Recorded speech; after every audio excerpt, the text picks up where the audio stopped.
Ok, Parashat Emor.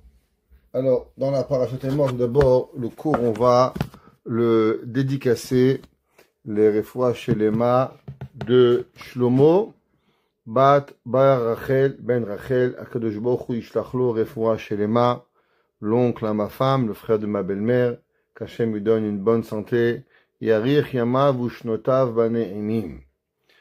Dans la Parashat de cette semaine, Parashat Emor, alors vous avez le pasouk devant vous, pasouk Chavbet, pasouk Lametbet. Le pasouk il dit comme ça, Velo techalelu, et vous n'allez pas blasphémer.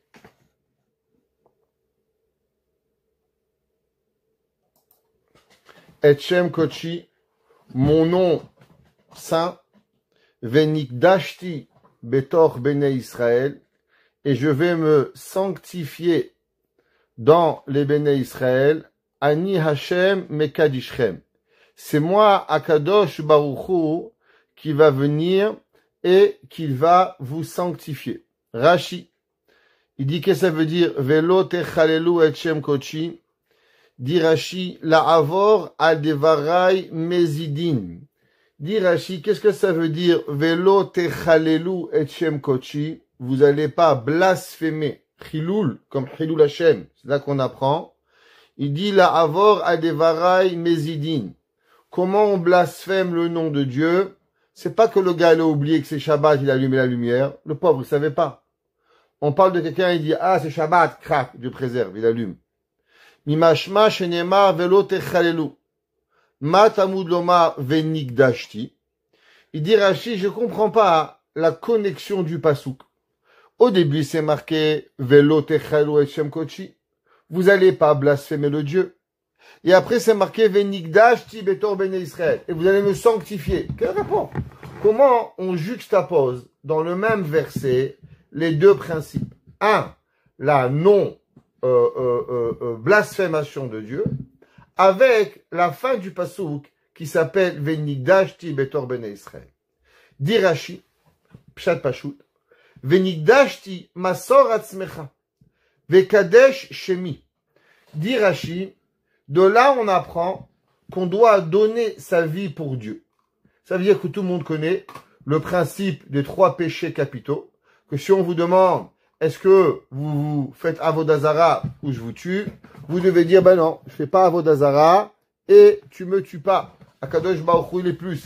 Si fait l'adultère ou je te tue, tue-moi. Et je fais pas l'adultère. Tu es un autre juif ou je te tue, on doit donner notre vie. Donc dit Rashi, d'où est-ce qu'on apprend qu'on doit donner sa vie? Et on ne doit pas, malheureusement, faire le péché que la personne veut que l'on fasse, Avodazara, Gilou Yerayot et Shfichut Damim.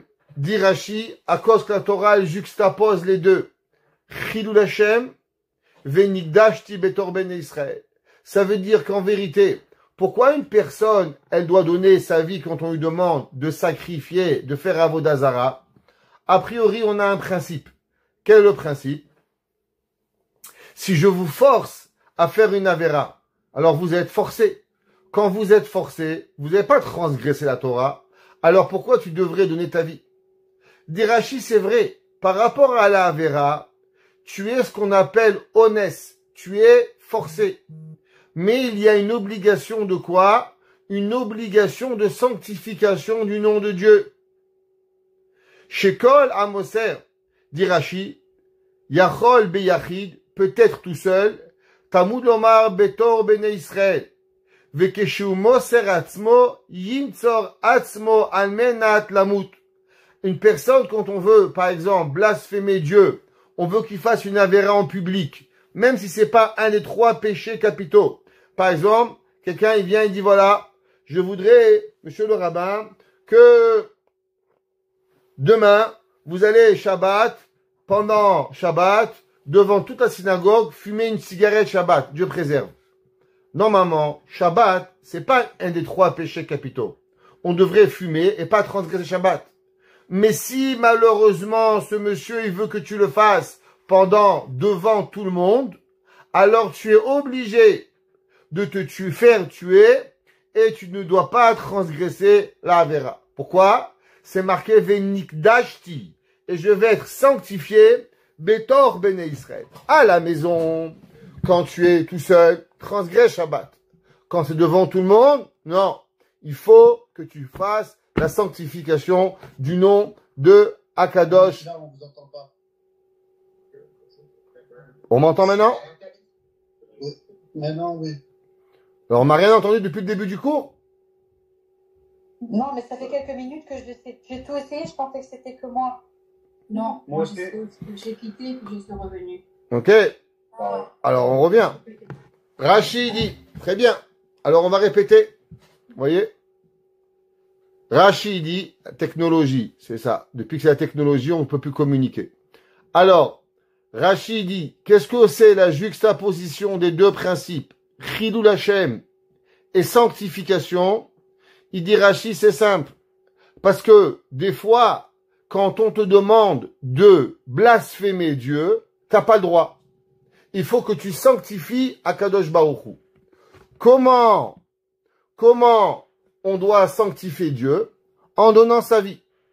Et ça, il y a des mitzvot. Je vais juste répéter courtement ce que j'ai expliqué. Qu'il y a 3 péchés capitaux. Avodazara, Gilou Yarayot, Shfichut Damim. Ces 3 péchés, toujours donner ta vie.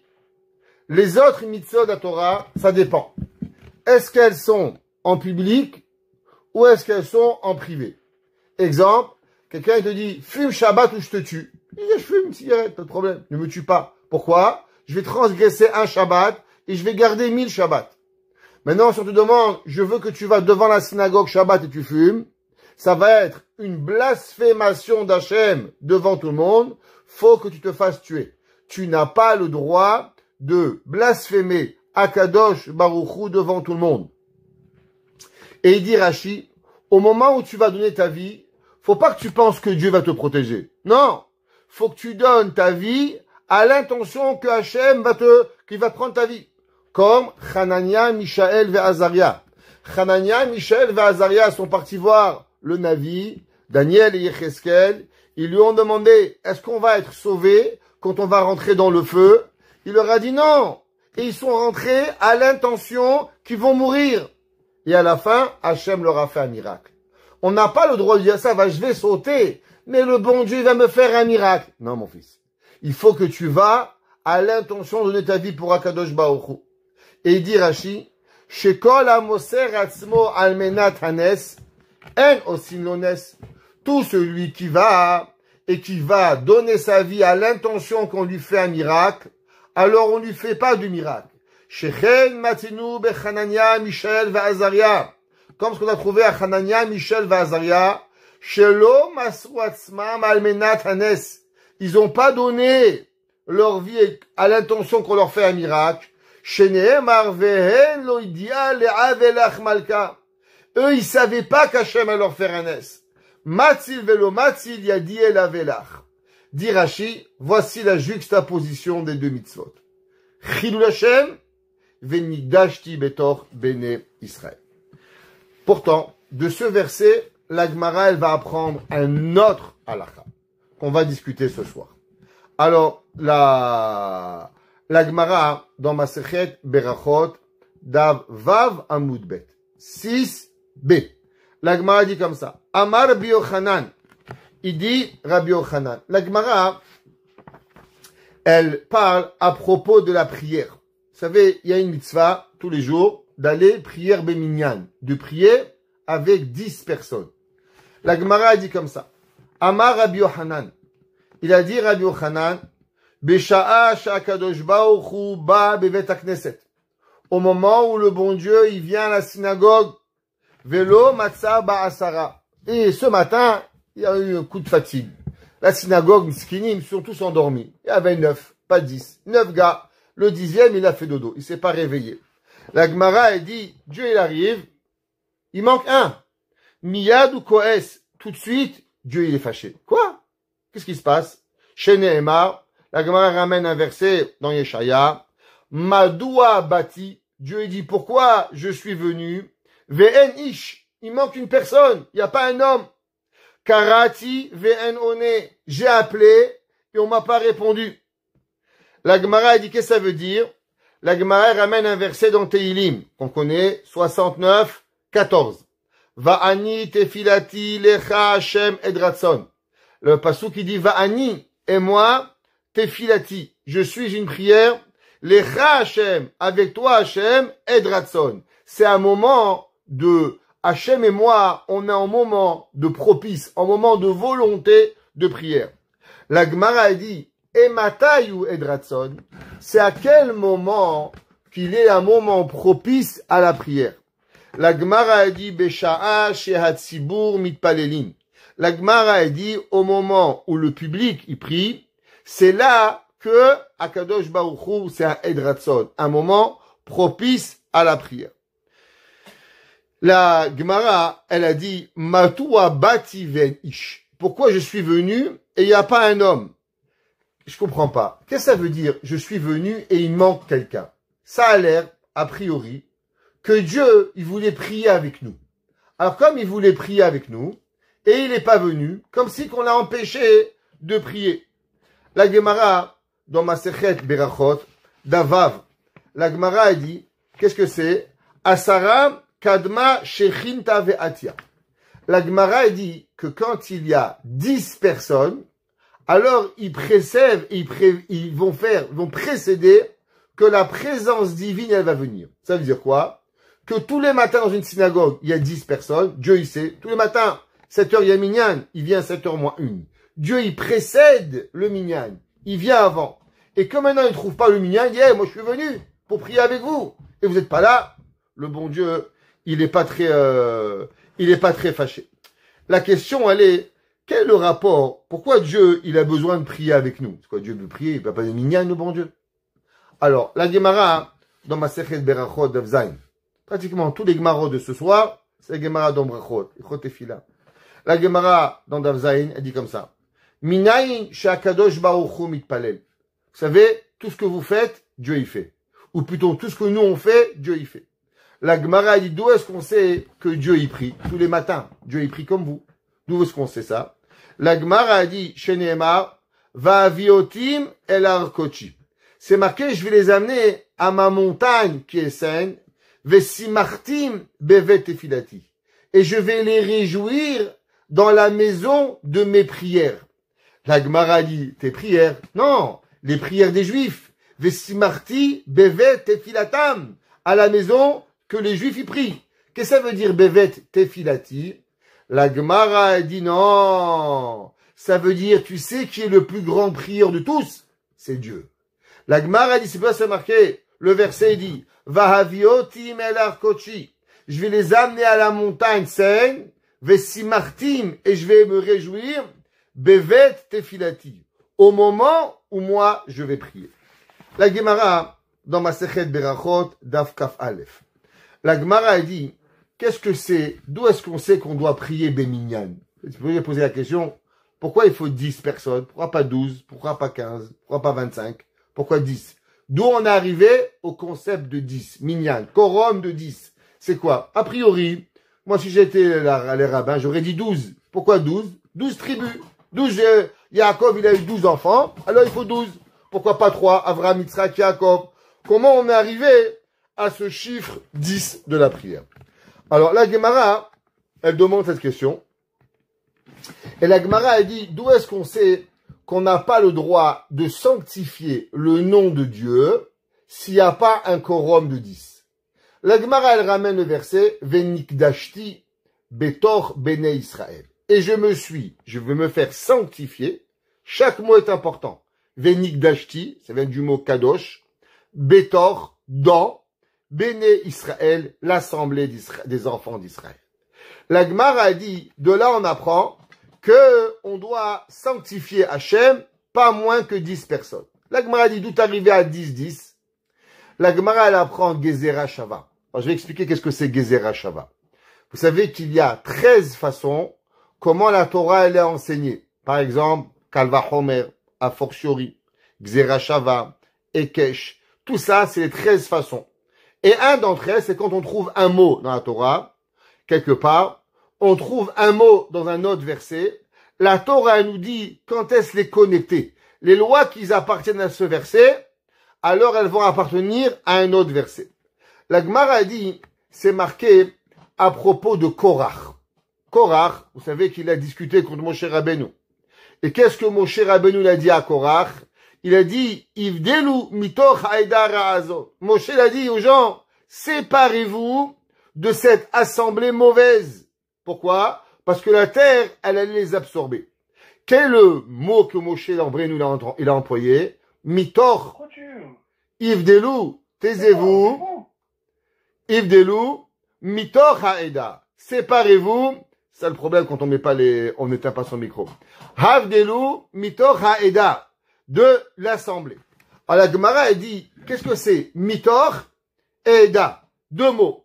La Gemara a dit que on voit que c'est marqué Gezer Hashava. C'est marqué à propos des Meraglim. Les Meraglim, c'est écrit Havdelu mitoch haeda hara azot. À propos des Meraglim, on voit que là-bas c'est marqué Eda. C'est quoi Eda? Assemblée. Combien il y avait des shvat? Combien il y avait des mauvais Meraglim? 10, pardon. Pourquoi? Parce qu'il y avait 12 Meraglim, pardon. Moins il y avait Kalev et Yoshua, 2 de moins. Donc, on voit comment ça s'appelle la mauvaise assemblée. 12 moins 2, 10. Dieu, il a dit qu'il va punir l'assemblée des mauvais Meraglim. Donc, on apprend Mitor. On apprend Eda. La Gemara dit Gezer Hashava. De là, on apprend que on a une assemblée seulement avec 10 personnes. Ça veut dire le Coran pour avoir un minyan, c'est combien? C'est avoir 10 personnes. Le Be'er Etev, qui ramène le Harizal dans le Shulchan Aruch, Siman Kuf Kafret, 128, la annotation 3. Il dit, chaque fois que vous allez à la synagogue et vous dites Kaddish, Amen Yeshem Rabba, Kadosh, Kadosh, ça vous permet d'accomplir une mitzvah positive de la Torah. C'est quoi? Dieu, il dit, Venikdashti, et tu vas me sanctifier. Comment on peut sanctifier Dieu? On ne peut sanctifier Dieu que à travers 10 personnes. Donc, chaque fois que tu dis quelque chose qu'il se dit Béminyan, et l'intention d'accomplir la mitzvah, je sanctifie à Kadosh Baruch Hu. Ça veut dire que chaque fois que tu vas à la synagogue, tu dis Amen Yeshem Rabba, tu vas dire Kadosh Kadosh, Nakdishar Venaharitzach, Barechot Hashem Amevorach, tous les mots qu'on ne peut dire que quand on a un minyan, on doit avoir l'intention de sanctifier à Kadosh Baruch Hu. Parce que tous ces mots, tout seul, je peux pas les faire. Donc du fait que je peux pas les faire tout seul, la seule façon de les faire, c'est à travers le minyan. Donc maintenant que je suis béminyan, je pense à quoi? À sanctifier le nom de Akadosh Baruch Hu. La Gemara, dans Masechet Berachot Dav Gimel, la Gemara ramène une histoire, Tanya. La Gemara ramène une Braïta. Une Braïta, c'est comme une Mishnah, par les Tanaïm, seulement c'est moins précis. Qui a écrit les Braïtot? Rabbi Chia, rappelez-vous. Mishnayot, Rabbi Uda Nasi. Braïtot, Rabbi Chia. Toseftot, Rav Oshaya. 3 personnes qui ont écrit les enseignements des Tanaïm. Tanaïm, c'était tous les rabbins, Rabbi Meir, Rabbi Yoshua, Rabbi Akiba, tout cela. Il y a 3 compilations. Mishnah, Braïta, Tosefta. Mishnah, Rebi. Braïta, Rabbi Chia. Tosefta, Rav Oshaya. Rappelez-vous, vos têtes, comme ça, faut toujours se rappeler. La Gemara ramène une Braïta. Amar Rabbi aussi. Il dit Rabbi aussi. Pa'am achat haïti me'aler baderech. Il dit Rabbi aussi, un jour, je me promenais, j'allais en voyage. Alors à l'époque, il n'y avait pas Elal. On peut pas prendre l'avion. On marche à pied. Tu prends le hamar. Yalla, avance. Il avance. Allez, il a marché d'une ville à l'autre. C'est dangereux l'avant. Il y avait les brigands, il y avait les pirates qui te tuaient, Barminan. Alors Gemara a dit qu'un jour, Rabbi aussi, il était en voyage. Il est parti voyager. Et à un moment, il est arrivé, il y avait l'heure de Mincha. La Gemara dit, pardon. La Gemara a dit, qu'est-ce qu'il a fait, Rabbi aussi? Il a voulu prier. Je vais prier dans la route. Ils vont me voir les brigands. Ils vont me voler mes affaires. Moi, j'ai franchement Shem, c'est Fatah, Tiftah, Hofi, Agit, et la Techa. Hop! Il va lui faire 6 pillards. Vous savez ce que c'est 6 pillards? Check, pocket, rapidly. Il va lui piquer les poches. Ok? Alors, il va lui piquer. Il a eu peur. Il a vu, il y avait une petite maison abandonnée Alors Rabbi Yossi, il est rentré à la maison. Il est allé là-bas pour prier. Alors Gemara a dit, c'était une des maisons débris. C'était une des maisons débris de Hurbot Yerushalayim. C'était une décombre de Jérusalem. La Gemara a dit, à ce moment-là, Ba Eliyahu Zachor Letov, Veshar Marli à la Pétar. Qui c'est qui est venu? Eliyahu Hanavi. Eliyahu Hanavi, il est venu, il s'est mis à la porte pour garder Rabbi Yossi au moment où il priait. La Gemara a dit, Hach Siam Titefilati. Jusqu'à que j'ai fini la prière, Eliyahu Hanavi, il a gardé la porte de Rabbi Yossi. Imaginez-vous, le grand prophète élu, l'ange du ciel, il a rien d'autre à faire que de garder la porte pendant que Rabbi Yossi y prie. À la fin de la prière, Eliyahu Hanavi, chaque fois qu'il rencontre quelqu'un, il lui apprend un message. Il va jamais venir pour rien. Si un jour vous rencontrez Eliyahu Hanavi, rappelez-vous, il y a quelque chose à apprendre. Jamais il va pas vous apprendre quelque chose. Je vous souhaite, c'est marqué Ashrei Mishirao, heureux celui qui l'a vu. Ashrei Mishamar lo Shalom, Ashrei Mishir lo Shalom, heureux l'homme. On raconte le Hatam Sofer. Le Hatam Sofer, un jour, tu es en train d'étudier et tu es avec trois élèves. Et il s'est arrêté. Il y a un élève, il était là. Alors le Rav, il a dit, qu'est-ce que vous avez vu?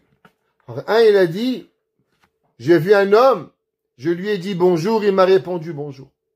Il m'a dit, moi, je lui ai dit bonjour, mais il m'a pas dit bonjour. Et l'autre, il dit, de quoi vous parlez? J'ai rien vu du tout. Il a dit, le Khatam Sofer, Ashremi Sheraou, heureux l'homme qui l'a vu. Ashremi Sheamar lo Shalom, Virzir lo Shalom. Il y avait trois élèves à trois niveaux. Un, même pas, il l'a vu. Un, Eliyahu Hanavi, il a vu, mais il n'a pas pu lui parler. Et le troisième, il a pu lui parler, il lui a répondu. Comme ça, les élèves du Khatam Sofer, pas longtemps, 1840 de Khatam Sofer. Et il avait des élèves qui voyaient Eliyahu Hanavi. La Gemara a dit, après, à la fin de cette histoire, Eliyahu Hanavi lui a demandé à Rabbi aussi, dis-moi Rabbi, qu'est-ce que tu as entendu? Tu peux me dire qu'est-ce que tu as entendu? Alors il lui a dit, Amar li beni makol shamata bechur bazou. Quel est le son que tu as entendu dans cette ruine? Amar tilo shamati batkol. J'ai entendu une voix céleste, shemenahenet kayona, qui chantait comme une colombe. Ve'omeret, et elle disait, Oy labanim sheba avonotem chavti et beti. Malheur aux enfants que j'ai détruit ma maison à cause de eux. Ve'serafti et echali. Et j'ai brûlé mon temple. Ve'igletim le betaoulo. Et je les ai exilés dans les nations du monde. C'est ce qu'il a entendu Rabbi aussi. Amarli, Eliyahu Hanavi répond à Rabbi aussi. Il dit, Hayecha. Je te jure, Rabbi aussi. Vechaye roshecha. Et sur ta tête. Imaginez-vous, il a juré. Lo sha'azu bilvad. Omeretkar. La voix céleste, tu crois que c'est maintenant que tu as entendu, juste une fois? Pas du tout. Ela bechol yom vayom. Chaque jour et jour. Shalosh pe'amim. 3 fois. Omeretkar. Ça veut dire qu'à 3 reprises, le Dieu, il pleure et il dit malheur les enfants qui ont été exilés de leurs parents. Malheur les peuples juifs qui ont détruit le temple. Malheur le peuple juif qui est exilé dans la maison dans les pays du monde. Et il dit, Velozu bilvad, et pas seulement 3 fois par jour. Besha'a chez Israël nichnasim le bate knesiot. Au moment où le peuple juif y rentre dans les synagogues ou les bate midrashot, les maisons d'études, et ils disent la fameuse phrase magique Yehe Sheme Rabba Mevarach, que le nom de Dieu il soit grandi. Akadosh Baruch Hu, il bouge la tête comme ça. Hein. Veomer, et il dit Ashrei HaMelech, heureux le roi. Sheme Kalsim, on loue louange comme ça. Malo Le'av, et quel pauvre papa. Sheigla et Banav, qui a dû exiler ses enfants. Et malheur les enfants qui ont été exilés de leurs parents. La Gemara nous dit, principalement, Eliyahu Hanavi dit, regarde mon fils, je t'explique Kaddish. Kaddish, c'est pas tu fais une prière, non. Kaddish, c'est une communication entre toi et Dieu. Toi, tu dis Amen Yeshemé Rabba, et en contrepartie, Dieu, il prie pour toi. Ça, c'est le principe du Kaddish. Maintenant, qu'est-ce que ça veut dire Yeshemé Rabba? Traduction, que le nom de Dieu, il soit grand. Alors, il y avait un grand rabbin qui s'appelait le Marzor Vitry. C'est qui le Marzor Vitry? Il était l'élève de Rashi. Rashi, rabbin français, francophone, qui a vécu dans la ville de Troyes. Ah, une petite blague pour ce soir. Un jour, j'étais dans la ville de Sète. Je fais là-bas une cache-route. Alors, je rencontre un paysan et je lui dis, monsieur, elle est où la ville de 8? Il me dit, oh, je sais pas, 3 c'est en haut, ici c'est 7, sûrement un peu plus loin. Alors, Rachid, il était dans la ville de 3, et moi j'étais dans la ville de 7, mais la ville de 8, je l'ai pas encore rencontré. Alors, là-bas, il avait un élève, il s'appelait le Marzor Vitry. C'est une vraie histoire, c'est pas une blague, c'est une vraie histoire. Le Marzor Vitry. Le Marzor Vitry, il a écrit un livre sur l'explication de la prière. Et le Marzor Vitry dit, qu'est-ce que ça veut dire? Yeshemé Rabba. Que ton nom, il soit grand. Tu imagines, toi, tu vois quelqu'un qui dit, comment tu t'appelles David? Je te souhaite un grand nom. Pourquoi tu lui rajoutes une lettre ou quoi? Ça s'appelle David, ça s'appelle David. Tu t'appelles comment? Shlomo. Le nom Shlomo. On peut pas le faire Shlomo. Qu'est-ce que ça veut dire que tu vas avoir un grand nom? C'est quoi? C'est quoi l'explication? Le Marzor Vitry, il dit la chose comme ça. Pourquoi il s'appelle Vitry? Parce qu'il habitait en France, dans la ville de Vitry. Ça s'appelle Marzor Vitry. Le Marzor Vitry, il explique et il dit, tout le monde sait qu'il y a eu une guerre avec Amalek. Amalek, il y a eu une guerre. Au moment où Amalek, il est venu faire du mal au peuple juif, qu'est-ce qu'il a voulu faire Amalek? Amalek, il savait pertinemment qu'il n'allait pas gagner la guerre. Qui c'est qui pouvait gagner contre Moshe Rabbeinu? Même Og Melech HaBashan, il a perdu la guerre. Sichon Melech HaEmori. Tous les plus grands rois du monde, ils sont tombés devant Israël. Qu'est-ce qu'il est venu faire Amalek? La Gemara a dit, le Midrash s'est ramené, Rashi le ramène, que Amalek, il a voulu juste une seule chose. Enlever la peur du juif. Il dit quoi? Vous avez peur? Ils sont pas intouchables. On va aller, on va perdre, on va faire des morts. Pour vous faire montrer qu'ils sont que des humains. C'est tout ce qu'ils sont. On va déstabiliser le peuple juif. Ça a créé au peuple juif quelque chose, un doute, qu'à la fin, il reste avec nous à l'éternité. Jusqu'à Mashiach Tzidkenu. La Passouk, il dit, Kiyad al-Kes Yab Amalek. Qu'est-ce que ça veut dire Kiyad al-Kes Yab Amalek? La Gemara a dit, dans le nom de Dieu, il y a 4 lettres. Yud-Ke, Vav-Ke. Les 2 premières lettres, Yud-Ke, et les 2 dernières lettres, Vav-Ke. Hachem, il dit, les 2 premières lettres, elles sont intouchables. On ne peut pas les toucher. À l'inverse, à cause de Amalek, les 2 lettres, Vav-Ke, c'est comme si que Barminan, elles ont été éloignées de Dieu. Hachem, il s'appelle Kaviachol, maintenant, que Yud-Ke, pas Yud-Ke, Vav-Ke. Et quand est-ce que Dieu, son nom, il va redevenir Yud-Ke, Vav-Ke, seulement et uniquement quand Mashiach il va venir. Dit la Gemara, En Shemo Shalem, le nom de Dieu, il n'est pas entier, Ve'en Kis'o Shalem, et le nom de le trône de Dieu n'est pas complet, tant et aussi longtemps que Amalek, il est vivant. C'est quoi Amalek? C'est pas seulement une nation, c'est un concept. Le concept du doute de Dieu. Tout celui qui doute d'Hachem, il est Amalek. Que ce soit un rabbin, petit rabbin, grand rabbin, juif, à moitié juif, quart de juif, tu doutes de Dieu, tu es Amalek. C'est comme ça. Il peut pas douter de Dieu. Hachem, on ne doute pas de lui. Boré Olam, c'est lui qui a créé le monde. Il faut avoir la Emouna 1 milliard de %. Il n'y a pas de doute. Celui qui doute, c'est Amalek. On doit faire attention à ça. Maintenant, Hachem, le pauvre, son nom de 4 lettres, il s'est retrouvé à combien de lettres? 2 lettres. Yudke. Qu'est-ce qu'on prie tous les jours? Yeshemé Rabba. Que tu as un grand nom. Qu'est-ce que ça veut dire un grand nom? Que les lettres Yudke et les lettres Vavke, elles se connectent. Et donc, automatiquement, qu'est-ce que ça veut dire? Que Mashiach il vient. Ça veut dire qu'au moment où on prie tous les jours, Kaddish, qu'est-ce qu'on a besoin pour prier Hachem cette prière? En un mot. Pour que Mashiach y vienne, on a besoin d'avoir un quorum de 10. Les gens, ils pensent que le Kaddish, ça parle des morts. Le Kaddish, il parle pas des morts, il parle de la vie. Itkadal, Vitkadash, Shemé Rabba. Que le nom de Dieu, il soit grandi et qu'il soit sanctifié. Shemé Rabba. Mevarach, ou l'Alam, ou l'Amé al-Maya. Ça parle pas des morts, le Kaddish. Ça parle des vivants. Qu'on demande que Dieu, il soit grandi et il soit sanctifié pour pouvoir y arriver. Ça, c'est ce qu'il écrit le Marzor Vitri. Le Harizal, dans Sha'ar HaKavanot, je vais vous lire quelques lignes du Sha'ar HaKavanot du Harizal. Sha'ar HaKavanot, c'est le livre des pensées profondes que l'on doit avoir quand on prie, qui a été écrit par le Harizal. Il dit le Harizal la chose suivante.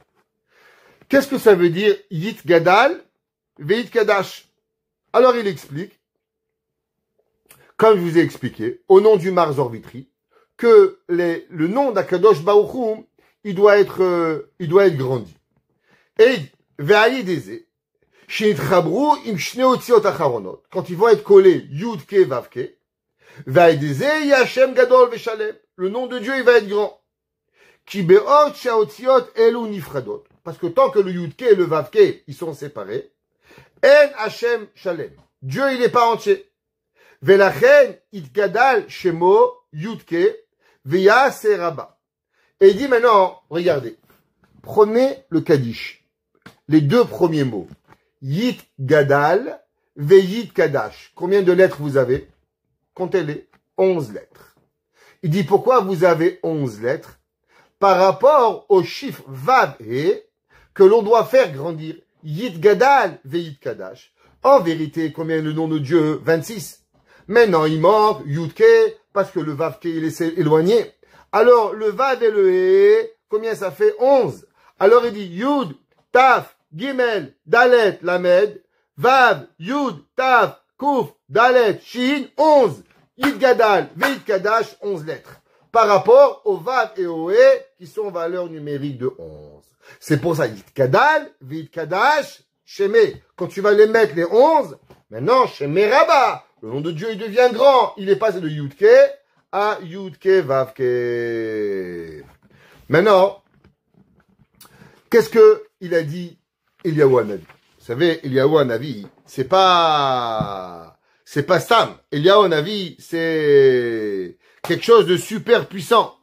Alors, il dit que au moment où on dit le Kaddish, qu'est-ce qu'il a dit Eliyahu Hanavi? Que Akadosh Baruch Hu, il a dit ce mot. Ashrei Hamelech, heureux le roi, chez Mekal Sinoto, qu'on le louange. Il dit, c'est marqué dans les Sfarim, le Harizal. Il dit, qu'est-ce que ça veut dire le mot Ashrei? Pourquoi Dieu, il a employé ce mot Ashrei? Il dit, le mot Ashrei, c'est ce qu'on appelle les Raché Tevot, notre icône. Ce sont des abréviations de 4 mots. Amen, Yehe, Sheme, Rabba. Il dit, quand est-ce que Dieu, il louange le peuple juif? Ashrei Hamelech, heureux le roi. Ashrei, 4 lettres. Aleph, Shin, Resh, Yud.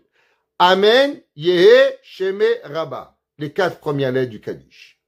C'est à ce moment-là que Akadosh Baruch Hu, il va bémet venir et il va être sanctifié. Le Ramban, on a parlé souvent de ce Ramban. Je vous conseille de le lire un jour. Dans le chapitre 12, verset 6, dans Bereshit. Si un jour vous avez un livre, un Ramban en français, en hébreu, ça existe aussi en hébreu des fois, en anglais, ça existe aussi. Alors le Ramban, il explique un concept qui est très important, qui s'appelle Po'el Hadimion. Qu'est-ce que ça veut dire Po'el Hadimion? Le Ramban, il dit, on appelle ça en langage toranique, Po'el Dimioni. Que l'homme, il doit faire des actions, que ces actions-là, elles vont avoir une ressemblance, pour que l'homme, pour que Kaviachol, Akadosh Baruch Hu, il comprend ce que tu veux. Ça veut dire, exemple, pourquoi Abraham, il faisait du chesed tout le temps? Il n'y avait rien à faire. Va étudier la Gemara. Va apprendre la Torah. Qu'est-ce que tu fais du chesed dans la rue avec des bédouins? À quoi ça prend? Croyez même pas en Dieu. Dit le Ramban, non. Parce que quand Abraham fait du chesed, on va dire une bêtise, mais c'est vrai, ça forçait quelque part Dieu à faire du chesed. Ça veut dire que quand toi, tu te comportes d'une certaine façon, alors tu pousses Dieu à devoir te ressembler. C'est pour ça que Abraham Avinu, il fait du chesed avec les gens les plus loin. Pourquoi? Il dit, si moi, je vais faire du chesed à des bédouins qui font avodah zara, qui font rien, alors Dieu, mes enfants, il va leur faire du bien. Parce que eux, au moins, ils feront un petit peu de bien. Ils seront un peu mieux. Alors, grâce au chesed de Abraham, ça donne comme un miroir l'obligation à Dieu de faire ce que nous on fait. Toute notre vie, en vérité, elle est actionnée, une action de ressemblance par rapport à ce que Akadosh Baruch Hu veut de nous. Rappelez-vous ce concept. Pour elle, dimion, faire une illusion, actionner une action illusionnaire qui fait qu'elle va entamer à Akadosh Baruch Hu de faire quelque chose. Exemple, toi, tu veux que Dieu soit gentil avec toi, faut que tu sois gentil avec les gens. Toi, tu es un abruti, tu fais rien, tu aides personne, tu vas pas être aidé, mon frère. Toi, à l'inverse, tu vas aider le vieux, la vieille, l'orphelin, la veuve, la divorcée, tu vas aider les gens. Je me dis, waouh, t'es un bon gars, Touvia. T'es un bon gars, Moshe. T'aides les gens, moi je vais t'aider. Pourquoi? Parce que du fait que toi, tu as entamé cette action imaginaire de bonté, alors ça entame chez toi aussi que Akadosh Baruch Hu, il va te donner quelque chose. Vous savez que dans les épices de Kétoret, qui étaient l'encens de Dieu, avec quoi c'est Reach Nichoach Lashem, qui était l'épice. Waouh, quand Dieu il sentait, on peut dire que Dieu il sentait ça, alors ça réveillait la bonté de Dieu et la Rachmanout. Combien il y a d'épices? 11. Tous les jours, dans la prière, on le dit, 11 épices. Rashi dit, ouais, c'est quoi? Il y a une épice, elle s'appelle Chelbena. Chelbena, elle pue. Rashi dit, je comprends pas. Tous les épices, elles sont bonnes. Tu m'as mis là-bas une épice qui pue. Pourquoi? Pourquoi tu m'as mis du parfum Yves Saint Laurent, tu m'as mis Yves Saint Laurent, Chanel, Gucci, et à la base tu me mets Javel? Pourquoi? Halbena, c'est pas bon. Pourquoi on doit avoir ce produit dedans? Il dit Rachid, tu as raison. Tu sais pourquoi tu dois avoir du Chelbena? Il dit Rachid, Chelbena bossem sherechora. C'est une épice que l'odeur elle est mauvaise. Umana katouv ben semaman et akatoret. Et Dieu, il a rentré dans les épices de Kétoret. Pourquoi? Les lamdenu pour nous apprendre. Shelo yakel be'anenu. Ne va pas facilement. Les tsaref imenu ba'agudot. Ta'aniotenu. Vetafilotenu. Et poche Israël. Sheyu nimni nimanu. Dit Rashi, des fois, tu viens à la synagogue. Il y a un gars, tu l'aimes pas. Sa tête, elle te revient pas. Tu connais celui-là, tu le vois, t'es fâché avec lui, tu le connais pas. Sa tête, elle te revient pas. Il y en a, c'est un vrai bandit. Qu'est-ce qu'on peut faire? C'est un voleur, un méchant. Est-ce que je peux prier avec lui? Dit la Torah, tu sais, dans les kétorettes, il y avait là-bas une odeur pourrie. Mais elle était enveloppée de bon. Alors elle était transformée. Quand tu vas à la synagogue, t'inquiète pas. Il y a des gens bien, des gens très bien, des gens un peu bien, et même un qui est pas bien. Et c'est pas grave. Amène-le. Parce que tous ensemble, vous allez maintenant prier et devenir quelque chose de pouvoir arriver à pouvoir grandir chez Akadosh Baruch Hu. Ça veut dire que la Torah, dans les 11 épices, elle a demandé une épice particulière pour pouvoir arriver à prier avec nous. Maintenant, vous savez que ce concept de 11, il a dérangé énormément de rabbins.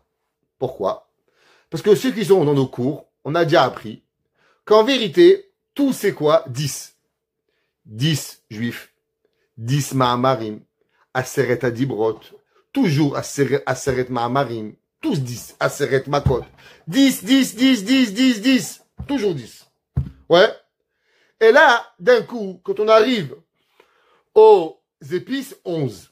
Par rapport à quoi? Moi, les sphirotes, je connais que 10 sphirotes. Chochma, Bina, Da'at, Chesed, Gvura, Tiferet, Netzach, Od, Yisod, Malchut. C'est quoi le 11? C'est qui le 11? Alors un juif pas bon, c'est pas grave, mais c'est un juif quand même. Alors comment il est arrivé le 11? D'où il m'a été inventé ce chiffre 11? Vous savez, il y a un verset. La Torah, Shemot 24, Pasuk 6. Le Pasuk qui dit comme ça. Vesamta otam shte ma'arachot. La Torah nous parle du lechem apanim, du pain, qu'il y avait dans le Beth Amikdash. Combien de pains il y avait? 12 pains. 6 à droite, 6 à gauche. Et la Torah a dit, Shesh amarochot la shulchan, 6 sur la table, l'ifne Hashem. Venatata ala amarechet levona zaka. Et tu vas mettre entre les pains, c'est-à-dire il y avait 6 à droite, 6 à gauche, et au milieu, il y avait là-bas du levona, écrasé finement. Ouais. Ve'haita lelechem le'azkara ishel Hashem. Et le pain, il va être souvenir pour Dieu. D'après la Kabbale, ouais, le principe du pain, c'était une seule chose. Le principe du pain, c'était la bracha. Que Akadosh Baruch Hu, il a porté au monde à travers le lechem apanim. Le lechem apanim, c'est lui qui a porté la bracha sur terre. Le Rama, Rabbi Moshe Isteritz, il a écrit un sefer s'appelle Torah HaOlam. Et là-bas, il dit, c'est quoi ces levona? Pourquoi on avait des levona au moment du lechem apanim? Ouais. Il dit, vous savez que c'est quoi les 12 pains? Pourquoi 12 pains? Pourquoi pas 10 pains? Pourquoi pas 11 pains? Il dit parce que les 12 pains représentent les 12 mazalot. Chaque mois, c'est un mazal. Ceux qui connaissent un petit peu l'astrologie, ils savent, chaque mois, elle a un mazal. Mois de janvier, mois de février, Hajvan, Kislev, Tevet, Shvat, Adar. Chaque mois, elle représente un mazal. Maintenant, il a dit le Rama, pourquoi il y a d'avoir la Levona? Parce que la Levona, elle représente Dieu. Et il dit, faut jamais que tu oublies quelque chose. Le mazal, il est seulement un conduit, mais il n'a pas d'autorité. Qui c'est qui a l'autorité au-dessus du mazal? Akadosh Baruch Hu. Akadosh Baruch Hu, il est au-dessus du mazal. C'est pour ça que le peuple juif, qui est avec Dieu, un mazal Israël. Le mazal, tu le laisses pour les Chinois, les Japonais, les Africains. Oui, nous, on n'a pas de mazal. Pourquoi? Parce qu'on est avec Dieu. Dieu, il est au-dessus du mazal. Il n'y a rien à voir avec nous. Qui Hashem balé, oui, ou Elion, à la Geramim, à Shamayim, ou Meton Tzalazé. Il dit le Rama, parce que de Hashem, tout vient et tout va venir chez Akadosh Baruch Hu. Un de nos grands maîtres, le Yismach Moshe. Yismach Moshe, c'est un rave hongrois, qui était le grand-père du rabbi de Satmar, le Yismach Moshe. Zechuto yagen alenu ve'alechem. Il dit le Yismach Moshe, vous savez que le nom de Dieu, Yud Ke Vav Ke, il est des acronymes d'un verset. Quel verset? Yismechu Hashamayim Vetagel Haaretz. Traduction. Yud Ke Yismechu. Yud, il va se réjouir. He Hashamayim, le ciel. Vav Vetagel, va se réjouir. Haaretz, la terre. Ça veut dire que le nom de Dieu, c'est Yismechu Hashamayim Vetagel Haaretz. Le ciel, il est heureux, et la terre aussi, elle est heureuse. Il dit le Yismach Moshe, Hazak, c'est beau tout ça, ça m'apprend quoi? Il dit en vérité, pourquoi Amalek, il n'a pas pu séparer Yud et Ke, et il a pu seulement séparer Yud Ke d'un côté, et Vav et He de l'autre. Il dit parce que, en vérité, le ciel, il n'a pas de peine. Hachem, il n'est pas triste, il n'est pas joyeux, il n'est pas kiffant. Hachem, c'est Hachem. Le ciel, c'est toujours bien. C'est pour ça que Yudke, Ismechu Hashamayim, le ciel il est heureux. Le seul problème que nous avons, c'est est-ce que la terre, elle ressent cette joie. Ça veut dire en vérité, le ciel, ils étudient la Torah avec Hachem, dans le Olam Haba, il n'y a pas de souffrance, il n'y a pas de maladie, il n'y a pas de question, il n'y a rien. On raconte un jour un homme qui avait une grande question sur Dieu. Il a demandé à son ami quand il meurt, s'il te plaît, va et demande la question. Alors, ils avaient serré la main pour promettre qu'il va revenir. Un mois après, l'ami il est revenu et dit, je suis revenu, mais je ne peux pas te répondre la question. Il a dit, pourquoi? Il a dit, parce que dans le ciel, il n'y a pas de question. il y a que des réponses. J'ai oublié ce que ça représente, la question. Quand je suis au ciel, j'ai pas de question. Je peux pas te répondre à une réponse, à une question quand il n'existe pas. Qu'est-ce que Amalek il a fait? Amalek, il a seulement créé que la terre, elle est malheureuse. Mais que dans le ciel, ils sont heureux. Toujours, c'est pareil. C'est pour ça que tout le problème, c'est quoi? Le problème, c'est pas Yudke. Parce que c'est Yismechu Hashamayim. Le seul problème, c'est quoi? C'est Vetagel Haaretz. C'est ça que Behemet, la terre, elle est en problème. Et quand est-ce que la terre, elle va recevoir cet bonheur et cette joie ultime? Yitkadal, Veitkadash, Shemeraba. Au moment où on va avoir la sanctification du nom d'Hachem, qu'Hachem va se réunir, alors qu'est-ce qui va se passer? La joie céleste va retomber sur la terre, et automatiquement, qu'est-ce qu'il va avoir? Il va avoir Ismechu Hashamayim, Vetagel Haaretz, elle va revenir pour pouvoir y arriver. Alors, si c'est comme ça, on va comprendre qu'est-ce que le verset il dit. Akadosh Baruch Hu, il dit que il faut 10 juifs. Qu'est-ce que ça veut dire 10 juifs? On a demandé au début pourquoi Hachem y vient. Qu'est-ce que ça veut dire qu'Hachem y prie? Alors Kaviachol, vous savez c'est quoi les Kétoret? Les Kétoret, ils sont 11. Combien de juifs pour un minyan? 10. C'est qui le 11e? Eh bien le 11e c'est Dieu. Vous vous rappelez ce que je vous ai dit?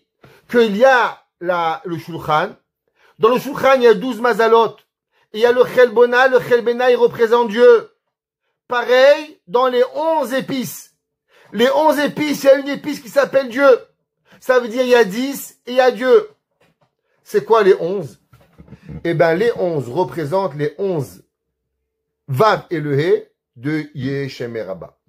Ça veut dire quoi? Qu'est-ce que ça veut dire? Nous, qu'est-ce qu'on veut dans la tfila? Nous, en vérité, on veut ramener le Yud-Ke et le Vav-Ke qui arrivent ensemble. Alors, comment on arrive à rapporter le Yud-Ke et le Vav-Ke? Au début, au milieu du cours, je vous ai ramené le Ramban.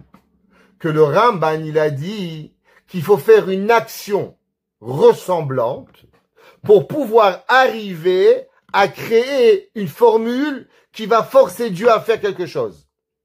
Alors, qu'est-ce que nous, on veut? On veut reconnecter le Yud-Ke et le Vav-Ke. Le Vav-Ke représente quoi? Vetagel Haaretz. Vav-E, ça représente quoi? Ça représente Vetagel Haaretz. Valeur numérique de combien? 11. Quand 10 juifs y prient, qui c'est qui s'associe avec eux? Eh ben, Dieu. 10 plus 1, ça fait combien chez moi? Ça fait 11. Ça veut dire que quand maintenant, je viens à la synagogue et je prie, qu'est-ce que je crée? Je recrée le 11 qui manque à Yud-Ke. Et quand je recrée le Vav-Ke qui manque à Yud-Ke, alors c'est pour ça que je peux dire maintenant, Amen, Yeshemeraba. Parce que maintenant, je viens de reconnecter le Yud-Ke avec le Vav-Ke. Et c'est ça que le Passouk, il écrit. Akadosh Baruch Hu, il dit, attention, il dit, ouais, L'otechalo etchem kochi. Qu'est-ce que ça veut dire de ne pas blasphémer Akadosh Baruch Hu? Venikdashti betor bnei Israël. Parce que Dieu, il dit, regarde, à cause de Amalek, mon nom Yudke et mon nom Vavke, ils sont séparés. Maintenant, je te donne une chance de pas blasphémer mon nom, mais pourtant de le sanctifier. Comment tu vas sanctifier Dieu? Quand tu vas venir minyan. Et maintenant, quand il y a minyan, moi je viens. Donc 10 plus 1, ça fait 11. Alors automatiquement, Venikdashti bnei Israël. Alors on est metaken, le chai de Amalek, qui a voulu séparer le Yudke du Vavke. Et c'est ça que la Torah a dit. L'otechalelu etchem kochi. Ne faites pas comme Amalek de blasphémer mon Dieu, mon nom, mais à l'inverse, Venikdashti betor bnei Israël. Alors, le Ben Ishraï. Le Ben Ishraï, dans son Sefer Benayahu, il y a plusieurs Sefer, un de livres, Benayahu Ben Yehoyada, ouais, il écrit, qu'est-ce que c'est marqué? Vous vous rappelez, la Gemara dans Masechet Berachot, elle dit, au moment où Akadosh Baruch Hu, il vient à la synagogue, c'est marqué Besha'a Shakadosh Baruch Hu. Au moment où Dieu, il vient à la synagogue, ouais, et là-bas, il voit qu'il n'y a pas il n'y a pas un homme. Amar Rabbi Hanan Besha'a Shakadosh Baruch Hu, ba bevet hakneset, velo matza ba asara, et il n'a pas trouvé 10, ouais, miyad ou koes, tout de suite il crie, il s'énerve, et il dit Madoua, pourquoi? Ba'i ve'en ish, il n'y a pas un homme.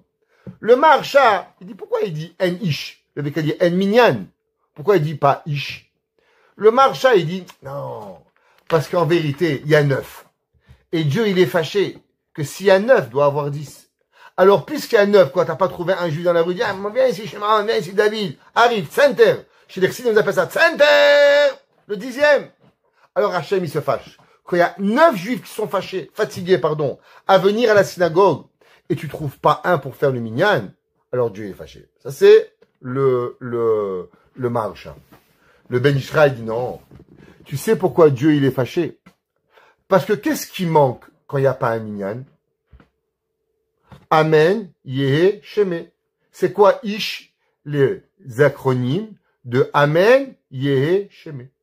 Il dit, c'est pour ça que Dieu, il dit, je suis venu, mais maintenant il manque. Qu'est-ce qui manque? Amen, Yehe, Sheme, Rabba. C'est pour ça, Madoua, Bati, Ve'en Ish. Pourquoi je suis venu? Et il manque un homme. Il manque quoi? Il manque le Kaddish, que le Kaddish, elle est, quand il y a 10 juifs qui viennent, donc 10 plus 1, ça fait 11, ça représente le Vav He, qui reconnecte avec le Kadosh Baruch Hu, et grâce à ça, on amène le Vetagel Haaretz, la joie sur terre, pour pouvoir y arriver. Et c'est pour ça que Kadosh Baruch Hu, il est énervé. Dieu, il n'est pas énervé pour nous, pour lui. Dieu est énervé pour toi. Pourquoi? Parce que Kadosh Baruch Hu, il dit, moi, ce que je veux, dans le ciel, Yismechu Hashamayim. Le ciel, il est heureux. Toute la vie, c'est quoi? La vie, elle est seulement et uniquement pour pouvoir donner de la joie sur terre. Et quel est le conduit d'amener la joie sur terre? C'est quand tu as minyan à la synagogue. C'est comme, imaginez-vous, vous arrivez, votre femme, elle vous envoie, s'il te plaît, va chez ma mère, tu lui amènes des fleurs. Tu t'es tapé les embouteillages, t'as tapé, t'es parti, t'as acheté le bouquet de fleurs, tu reviens, t'arrives, elle n'est pas là. Ah, désolé, j'ai oublié de te dire, elle est partie chez sa sœur. Mais t'as envie de prendre le bouquet de fleurs de Jésus sur sa tête. Pourquoi? Je me suis tapé l'embouteillage, elle allait au retour, les fleurs, et maintenant elle n'est pas là. Je te fâche. Hachem dit pareil. Je t'ai fabriqué un monde. Je t'ai tout donné pour t'envoyer la bracha, et toi, t'es pas venu.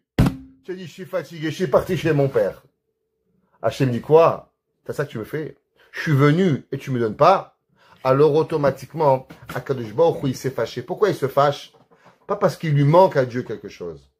Parce que Yismechu Hashamayim, ils sont toujours là. C'est le Vetagel Haaretz qui manque. Parce qu'il n'y a pas une plus grande envie à Hachem, plutôt que de vouloir donner à l'homme. Mais quand on lui donne un outil tellement grand, qu'avec le Kaddish, on sanctifie Hachem, on approche la Géoula, on donne à la terre la possibilité d'être heureuse. Et toi, tu le fais pas, alors automatiquement, Akadosh Baruch Hu, il est fâché. Il dit, parce que qu'est-ce que je peux faire, mais je peux pas te donner. Vous connaissez tous la fameuse histoire. Il y a un jour un homme, il est sur un petit bateau, sur une petite barque, et d'un coup, il y a un ouragan qui arrive. Alors, il y a un bateau qui vient, il lui dit, vous voulez de l'aide? Il dit, non, non, Dieu, il va m'aider. Il y a un hélicoptère qui vient, il dit, monsieur, vous voulez de l'aide? Il dit, non, non, vous inquiétez pas, Dieu, il va m'aider. Il arrive à un porte-avions, il dit, monsieur, vous voulez de l'aide? Il dit, non, Dieu, il va m'aider. À la fin, il est mort. Il monte, il lui dit, Dieu, pourquoi tu m'as pas aidé? Je t'ai envoyé un hélicoptère, je t'ai envoyé un hydravion, je t'ai envoyé un porte-avions. Qu'est-ce que tu veux de plus? Comment je vais t'aider? Pareil, Akadosh Baruch Hu, il dit, en vérité, les outils dans la vie, on les a tous. Le seul problème, c'est qu'on ne sait pas toujours utiliser la boîte d'outils. L'homme, toute sa vie, il a été créé, il a été mis dans une place dans le monde. Écoutez bien ce que je vous dis. Il a été mis dans un monde, dans une ville, avec des parents, avec des amis, avec tous les outils qu'il a besoin pour pouvoir s'en servir dans sa vie. Seulement le seul problème, c'est que des fois on arrive avec un marteau pour pouvoir enlever une agrafe. Des fois, on arrive avec une chignole pour pouvoir caresser sa femme. Alors, ça marche pas. Ça veut dire que la vie, Akadosh Baruch Hu, il te dit, je te donne les outils, je te donne un kaddish, je te donne une synagogue, je te donne tout ce que tu as besoin pour t'envoyer mais ta gueule à Haaretz. Mais toi, tu as préféré dormir, mon frère, ce matin. Comme tu préfères dormir, alors t'as pas l'outil pour pouvoir avoir le bonheur. L'homme qui veut avoir Vetagel à Haaretz, il passe à travers la Beth Knesset. C'est pour ça que vous savez, c'est marqué qu'il n'y a pas un autre endroit où la prière elle est écoutée que dans le Beth Knesset. Va'ani tefilati lecha Hashem edratson. David Amelech il dit vehavioti emelach kochim vesimarti bevet tefilati. Qu'est-ce que Akadosh Baruch Hu fait? Akadosh Baruch Hu il prie. Pour qui il prie? Vous avez déjà demandé pour qui Dieu il prie? Eh bien, ni plus ni moins que pour nous. Dieu, il prie pour qu'il ne s'énerve pas contre nous. Dieu, il supplie, s'il te plaît, Kaviachol, Miyatarachamim, fais que je les supporte encore un jour de plus et que je les aime encore un peu plus. C'est comme un père qui arrive à la maison, sa femme dit, tu sais, mon mari chéri, tu sais ton bel ordinateur que tu t'es payé pour ton anniversaire de 50 ans? Eh ben, le petit l'a fait tomber, il l'a cassé. Durant la voiture, tu conduis, tu pries, s'il te plaît Dieu, donne-moi la force que je lui mets pas une claque quand je rentre. Pourquoi? Parce que tu aimes ton fils, mais ça te fait de la peine. Alors tu es en train de prier que tu vas arriver à pas lui mettre une baffe. Les Avdil, Boré Olam, c'est pareil. Akadosh Baruch Hu, sa plus grande prière, c'est quoi? Vesimartim bevet tefilati. Je veux être heureux au moment où il prie. Pourquoi Vesimartim? Pourquoi c'est marqué je vais être heureux? Parce que le bonheur de Dieu, il vient Vetagel haaretz. Quand on arrive à prendre la joie d'Hachem, de Yismechu Hashamaim, et de la redescendre sur terre, Vetagel haaretz, et comment cela on arrive? À travers Tefila. Je veux qu'il fasse qu'on arrive à prier, qu'il écoute notre prière, qu'on soit un outil et un réceptacle à la prière de Dieu, et qu'on puisse avoir la véritable joie, Vetagel haaretz, et ensemble on aura Mashiach Tzidkenu, Imera Beyamenu. Amen.